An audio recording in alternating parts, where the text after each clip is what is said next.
روس یعنی رشیا میں دا شیلڈ اینڈ دا سارڈ کے نام سے ایک ایسی فلم بنائی گئی تھی جس میں دکھایا گیا کہ کیسے ایک سیکرٹ ایجنٹ نے ہزاروں معصوم لوگوں کی جان بچائی۔ ایک ٹین ایجر لڑکے نے یہ فلم دیکھی اور وہ اس قدر متاثر ہوا کہ فلمی ایکٹر کا کردار خود اپنی حقیقی زندگی میں نبھانے لگا اور وہ روس کے ایک خفیہ ادارے KGB میں بطور جاسوس بھرتی ہوا۔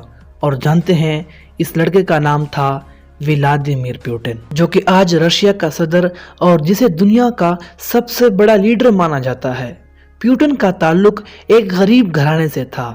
بچپن میں اسکول کے بچے اس کی پٹائی کیا کرتے تھے تو وہ گھر جا کر اپنا غصہ چوہوں پر نکال دیا کرتا تھا اور ایک ایک چوہے کو پکڑ کر انہیں مار دیتا تھا۔ لیکن آج ولادیمیر پیوٹن اتنا طاقتور ہے کہ امریکہ جیسے سپر پاور بھی اس کے سامنے گھٹنے ٹیکنے پر مجبور ہیں۔